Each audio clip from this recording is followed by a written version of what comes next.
And now, here's your host of Shaping Success, Wes Tankersley.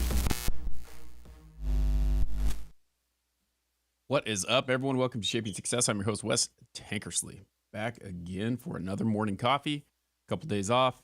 Not really days off is what I would say. I just didn't do 2 episodes Monday, Tuesday. Yesterday, we had an episode with Robert Watson going through his book. We're in the 4th chapter. Super cool book. It's coming out middle of the month, and excited to get to share that with you because it really talks about a lot of things that go along the lines of what shaping success is. Man, I can hear it in my voice. Starting to lose it. We've had, my son has been not feeling well for a couple days, and I woke up this morning with like a little bit of a sore throat on the right hand side, which is kind of funny,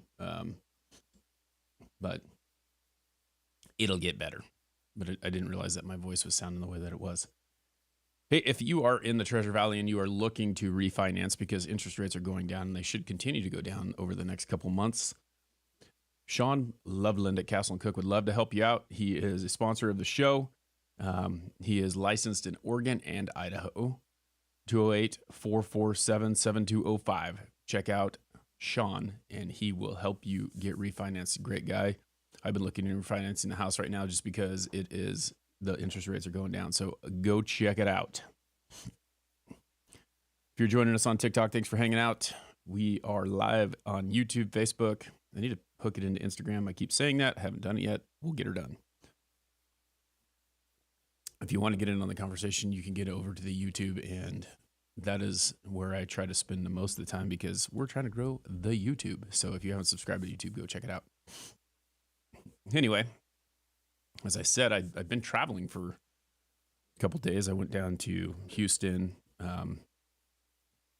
Sunday, got back on Tuesday. It was really quick, fly by night type of deal. Visited a friend and had a couple things going on. And it's funny how things happen. But the day before, I was talking to my other friend, Chuck. I had gone down and saw him, picked up a snowplow for the 4-wheeler, and we were talking back and forth, and we always bounce books off each other. And he told me about this book. He's like, I want you to read. He goes, have you read this book yet? And I'm like, nope. The book is called Who Moved My Cheese? Funny name. He goes, don't laugh at it. He goes, it's just funny. Really fits into your situation, it sounds like. And it was pretty hilarious. At first, I'm like, okay, who moved my cheese? That's an interesting concept. And I think you should check it out. Like if you are struggling with things, if you have issues, if you have things seem to be changing all the time, you don't know how to deal with it. It's funny how you have choices on the way that you deal with things. And as simple as it sounds, the book is talking about 4 things or 4 people. I'm sure you would do, Nikki. It's talking about 4 people, and these 4 people are in this maze. And well, there's 2 little people and 2 mice. And it's kind of a metaphor about how life can be. And if you think about it, the mice have tiny little brains and people have big thinking brains. And the reality is that we're driven by things, right? You could be, adrenaline driven, you could be food driven, you could be whatever it is, you could be searching for that dopamine hit, whatever you got to do. Anyway, in the beginning, there's 2 little people and 2 mice. Excuse me. And what they're doing is they're running around and they're trying to find the cheese, right? There's cheese throughout this little maze or whatever. You just picture these mice and these people running out through this maze.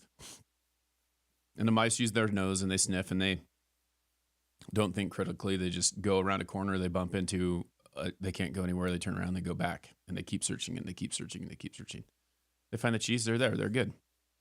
They get released in the same place every single day. They go find their cheese. And the little people figure out that the cheese is in the same place every single day. And so when they go back to this cheese, they get there and they're like, you know what? Why do we not just build a home right next to this cheese? Because it's here and it's always here and it's always going to be there. And then they start to get comfortable, right? And the mice, they're always looking for it every single day. Well, they're eating the cheese, and the cheese, these little people, they're eating the cheese and they keep eating it. And all of a sudden they run out. The cheese isn't there anymore. And they have to decide how to navigate that. And the mice, they just go looking again. They keep looking. And the two people, they just sit there and they hang out. And they go back and forth about like this. I can't believe the cheese is gone. Where is the cheese? The cheese will come back. Whatever. Instead of like being proactive about it and going and finding more, they're just like, get comfortable. They don't run around the maze anymore. It's not a big deal to them. And then they start fighting back and forth amongst each other. And one of them decides that I'm so comfortable here, it's going to come back. I'm going to hang out here. And the other one said, screw this. I'm going to go find it. I'm going to go look for it. And it was tough for him to go find it and go look for it. But he got up. He went and found it in a different place. But as he was doing it, he was constantly reminding himself, hey, this is what we need to do. This is where we need to go. And the cheese is kind of like a metaphor for life, right? People move things around on you. They change things for you. They make your life different. They do the things. And you have two choices. You can be pissed off and gripe and whine and be mad about it. Or you can go out there and you can figure out a way to make it better and take it in your own hands. And so a lot of my life, I've thought about like how it's someone else's fault that something goes a certain way. And, the last 5 years have been like the most eye-opening for me in my life because I have thought through so many different scenarios, read so many books, opened my eyes to a lot of things that are going on, figured out who I am, why I am the way that I am, what I'm trying to do. And that mountain, it always kept, the cheese always kept getting moved, right? And I have always adapted and I've always overcome. And I've adapted so many times that I'm like, what do you do, right? What do you do? At what point do you not start moving the cheese yourself? And so that's kind of the choice that you have if you're in a job you hate, if you're in a relationship you hate, and they keep changing the standards on you and they keep changing the way that things are going. It never helps to just sit there and be pissed off. It never helps to not try to work on being better. It never helps to just be grouchy about it. What's it going to do? What good does it do you to be in that headspace when somebody moves your cheese? So you have to take matters into your own hands and figure out how to find it. And the moral of that story was that the cheese is still there. It's just in a different place. And you have two choices. You can sit there and gripe and moan about it, or you can go figure out. So you can either adapt and overcome, or you can just be in a shitty place. Now, that's a really abbreviated version of that story, but I think you should check it out. It's a really short book. It's pretty good. And if you relate that to your life, it'll be, Nikki. Nikki's cutting the cheese over there, but yeah, you can cut the cheese and make more cheese. Something else that we were doing yesterday, we did the Motivational Music Hour. If you haven't checked that out, we're actually going to do it next week. We did 2 weeks in a row. And we were listening to a song, and one of the lines in the song was, the top of every mountain is the bottom of another, is the bottom of another. Okay. And I think that a lot of times with goals, like in my mind, for me, and this was one of the songs that Nikki picked out and was listening to, and I was listening to the words, and I think that a lot of things that we always do is like we're like, okay, we've got that goal. There's nothing more to do, and that line just kind of pushed me to think, just because you have reached that goal doesn't mean that that's the end of the line. Like you can't go any further. And I don't want to wake up a day where I don't have goals to be better or do more. And I'll tell you, I'm working on something, and it's amazing to see all the things happening and falling in place. POD, yep, that's right.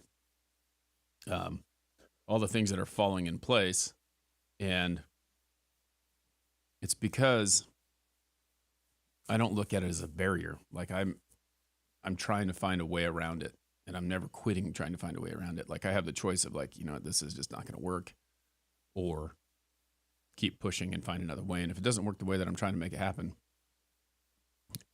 I'll try another way. But I think that ever evolving, ever changing, ever trying to be better at whatever you're doing is one of those things that we lose sight in. And we give up too easy, too soon. Yesterday, Robert and I talked about in his book how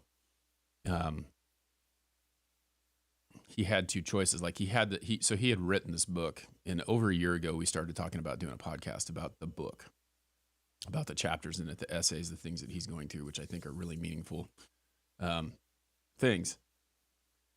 And he had written the book out, he got it all set, and then all of a sudden his computer like erased it. He couldn't find it. He had no version of it, the draft that he was working on. And he was freaking out a little bit, didn't know what to do, kind of laughed about it, and went right back into finding the other pieces of the book and putting it back together. And that is the choice that you have, right? Like you have the choice of, hey, you know what? I could have just quit. I could have just not done it, and I could have just moved along, or I could try again. So my challenge to you today is to go out there and figure out what it is that, maybe you had done something and maybe you believe in it, and maybe it really in your heart is what you need to do, but you have to be willing to continue, to plunge on, to push through it, to keep going. Okay. I've got some things going on that, I will talk more about soon, but things are falling into place.